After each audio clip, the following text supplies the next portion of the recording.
Hey y'all, it's Kate Vine. Just a quick message. Some people are going to try to provoke a negative response out of you because they they don't like you and they need something that they can hold on to just so that they can continue to justify like their feelings. Like you got to understand that sometimes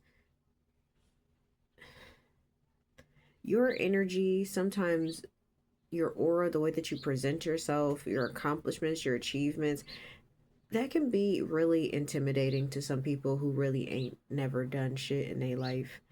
And when you come into the room, you just bring this energy that's just different. And for people who really ain't out here doing nothing, it pisses them off because a lot of this world tries to force people to believe that they're so much more important than they really are. You know, the way that we pedestalize celebrities, the way that we pedestalize people in the workplace with these hierarchies, like, oh well, that's the VP, and so you get all scared and nervous when the boss comes around because, oh, I don't want to get fired, I don't want to lose my job, I want them to see that I'm doing a good job. Like, we pedestalize a whole bunch of people. So when you come into a room and you don't play by those rules and you just carry yourself with the utmost respect, you're confident in the things that you have achieved, like you're not hiding it, but you're not boastful about it. You're not over here like, oh well, I went to such and such university and I graduated from here. Like, you, because you don't have to do any of that. You don't have to do that. So these people get mad when it's evident by the way that you carry yourself that you're confident, that you're, you're content, that you're happy, and they don't have any of that. You got a lot of people out here who are trying to escape their realities. And it's kind of funny because, like, I've been, I've worked in, the restaurant industry and like corporate America. And the things that I noticed that are vastly the same in both of those, uh, what's the word I'm looking for? Industries. Thank you, Spirit. Um, in those industries is that, which I'm assuming at this point that this goes for all industries, there's always incompetent people that are hired to do these jobs. And I mean, I guess the higher, the more income that the job generates, the more you would expect people to at least have a little bit more, common sense. But I realize it really just depends on where you're at and the industry that you work in. Because I was like, well, there were stupid people that I worked with at my office job, right? And there are stupid people that I work with in the restaurant industry. But the difference between those two is like the lingo and the jargon and the expectations. So when you're in an office environment, people expect you to be very professional and to speak a certain way. In the restaurant industry, you can get away with kind of being a little, especially in a kitchen environment. Yeah. If you ever worked in a kitchen, if you know, you know. But there's always been incompetent people. There have always been people who are out here like legitimately using drugs, and people who are, functioning addicts on the job. Like, all that stuff is universal to all jobs. And when you are in an environment that the majority of the people are vastly unhappy within themselves, not just because of the job that they do, not just because, they may not be making as much money as they want to, not just because they're struggling, but like their home life. Like, sometimes that's why some of y'all will get bullied at work. And it's because this is that when people come to the workplace, that sometimes is the only escape that they have from their home life, from, whatever goes on outside of the 8 or whatever many hours you work. Especially when it comes down to like women, like I've noticed, like some women may not feel like they have power and authority or a say so in their household, so they, when they get managerial positions in these companies, they take that on as like, I'm important, I'm the boss, and they really try to act like they better than somebody that It's like you're the manager of this department. You're not the manager of my life. They be wanting to ask you, you know, very personal questions, and they want to try to intimidate you, try to make you feel like, you know, that you're not smart enough to understand what's truly going on. And it's like, and it'd be so funny to me sometimes because it's like I'm in a situation. Well, I've been in situations where it's like I have people who are above me, but it's like I have more education than them. I have a totally different background, a whole totally different perspective, and yet they feel like simply because they hold the title that they hold, that they have more knowledge than me, and it's just so, it's so crazy to me. They really want that reaction out of you simply because they really do need something to hold on to as to why they don't like you. Because if they tell people that they're jealous of you, if they say it out loud, like, they don't want to be known as the jealous hater. Because even though that's what they do, because there, you cannot convince me, there is no convincing me that it is normal for people to sit around and gossip about somebody that, one, isn't bothering them, two, hasn't done anything to them at all. Like, they can't say like, oh yeah, well, me and this person got into it and they called me X, Y, and Z. Now I could say, I could see it if I did something to you that was just like crazy. But it's like, you, I know for my collective that watch my videos, you're not even out here doing stuff like that. We all make mistakes. We might have a bad day and something may have been said that shouldn't have been said, but for the most part, you got a pure heart to the point where you're not even trying to, you know, stir the pot. You just like, you know what, I just want to get away from these people. Like, I just want to do my thing and move on. And unfortunately, when people recognize your greatness and they recognize that you aren't like everybody else and that you have the potential to go further than they ever could have gone, that scares people because it makes them have to ask themselves deeper questions that they have not prepared themselves to ask. Because if they see you moving forward and continuing to make better habits for yourself, you're continuing to grow, you want to further yourself. And so, like, just say for instance, like, you want to go back to school and get a degree. Say that you work around a whole bunch of people who didn't go to school and they see that you're really focused and that you're really trying to better yourself in whatever field or study that you are going to school for. Well, there was somebody that's going to say to you like, oh, well, you know, those degrees really don't matter.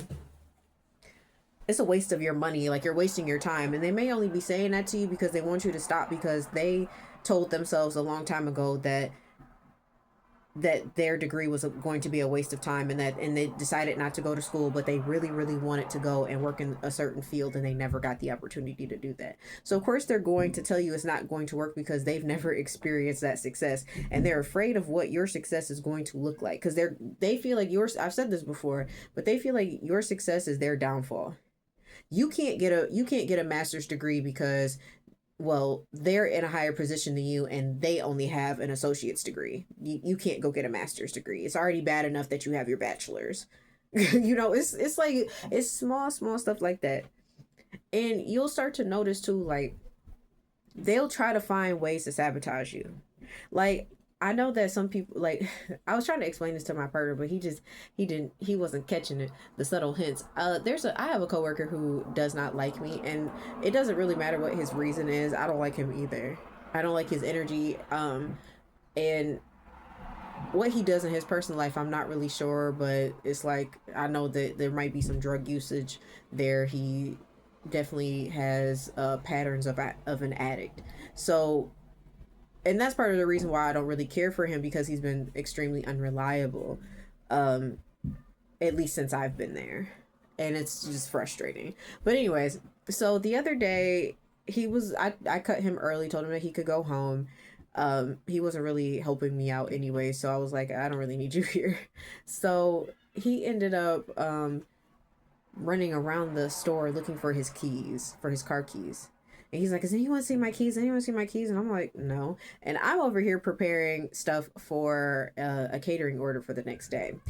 And I'm just minding my business. And he just starts saying some crazy shit to me. Like, oh, well, I'm going to call an Uber. If they turn up, can you just let me know? And I'm like, yeah, sure. Like, okay. Like, but then he comes back, like, I don't know, 5-10 minutes later. And at this point I had assumed that he was already gone. He said that he called an Uber, so I assumed that he was gone by now. And then he comes back and he's just like, and then he starts asking me certain questions, like, "Are you here in the morning?" I'm like, "No, I'm not. I'm not here in the morning. I close tomorrow."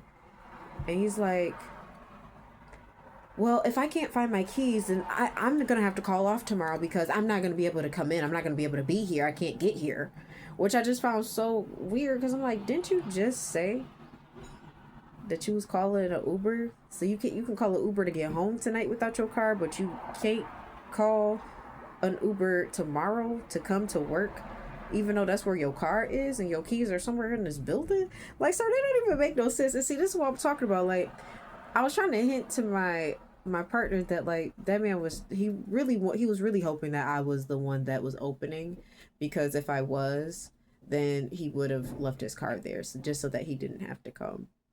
I don't find it to be coincidental either that yesterday, when he was supposed to be the opening manager, that he just didn't show up.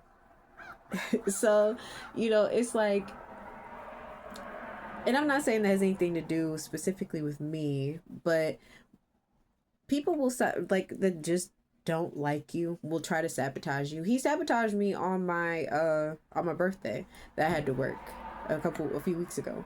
Like, he just completely called off and didn't let me know. And then, like, a few days later, when he was like, but now every time that I'm opening and he runs late, then he can text me. But the day that he knew I was the opening manager, he didn't. And it's just like, when I catch on to little things like that, I'm just like, yeah, like, I see.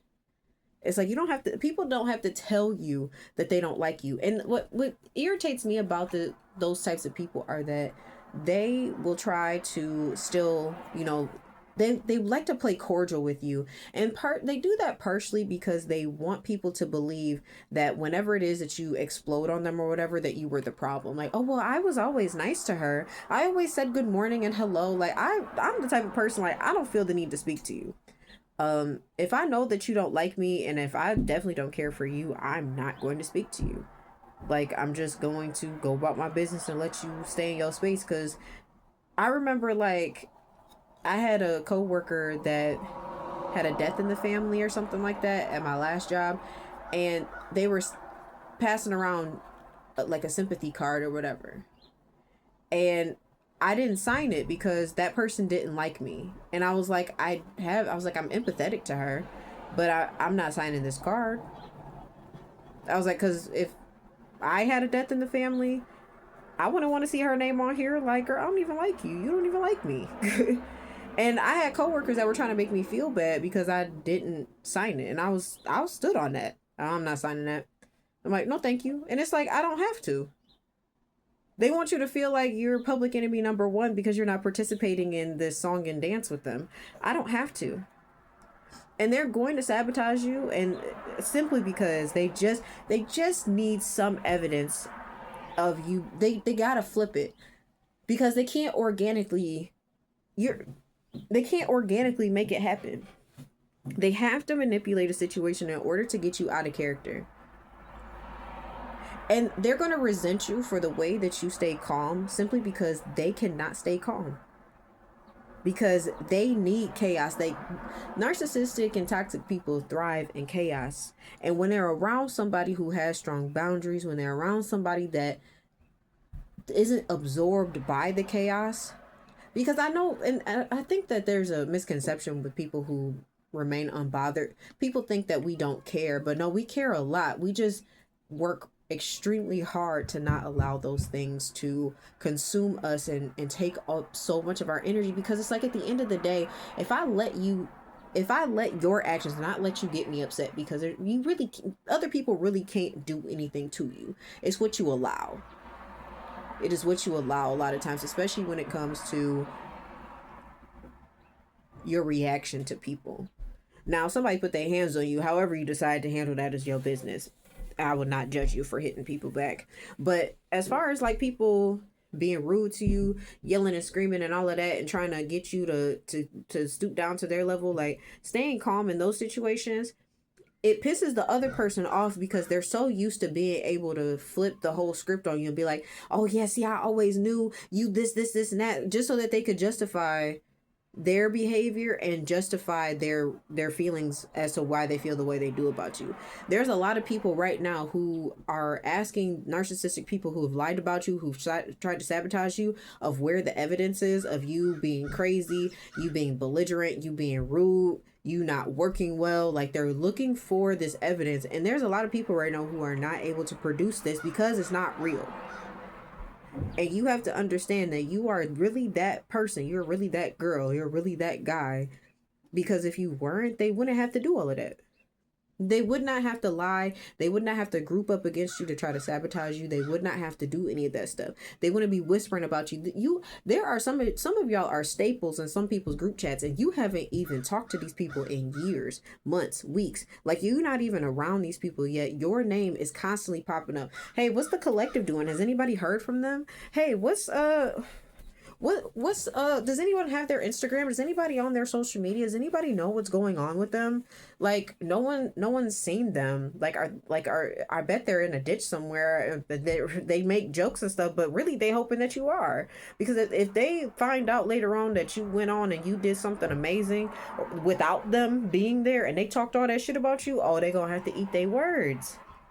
There are people right now finding out that however it is you bouncing back from whatever situation that you bouncing back from, that you good, that you smiling, that you happy, that you're getting your health together, you're getting your fitness back in order, you're, starting a business, you're doing, like, when they find out that you're doing all that stuff, this is when people that believe them start to really have a problem, because they like, oh dang,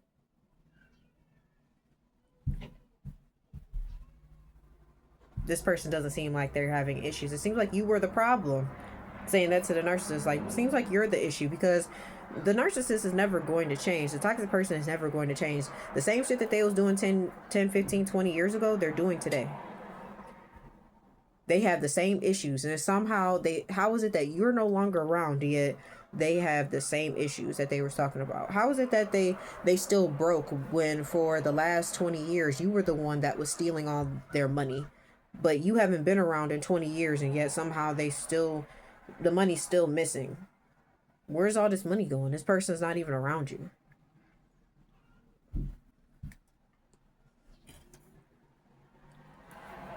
They're going to sabotage you because you're just that powerful. And you're not even doing anything. You're just existing. And when people are aware of how wonderful and great you are just by the way that you carry yourself, you're attractive, you care about your appearance, you care about the way you present yourself. That's why you work so hard to stay calm. That's why you work so hard to be cordial and kind to people. And yet they want to come in and destroy all of that because they want people to see you the way that they see you, or the way that they want you to be perceived, I should say. They want you to be perceived negatively so that you don't make the impact that you should be making. And trust me, whoever believes the bullshit that they're told was never meant for you to begin with. Sorry, my kids are around playing. But just know and understand, they're going to sabotage you so that they can make sense of the things that they have said about you and the things that they either already did to you or the things that they're planning to do to you. And the only thing that you can do is remain calm. I mean, if you gotta crash out, try to do it at home. Try to do it at home. I try to hold in so much stuff, and sometimes it's hard. Like, that's why sometimes, I'll tell y'all when I make them videos in my car while I'm like taking a break from work. Like, sometimes I have to go outside and do that, because if I don't, I am gonna have a meltdown. Like, even yesterday, I was kind of having a little bit of a fit because my boss was having a fit, and it's like I'm getting frustrated too. But I was like, you know what? I'm just gonna chill, and I'm just gonna wait till I get home, and I'm release that shit. And that's exactly what I did. And that's what you got to do sometimes. But I had to go figure out what my kids is doing. But I love y'all. It's your girl K Divine, and I'll see you later. Bye.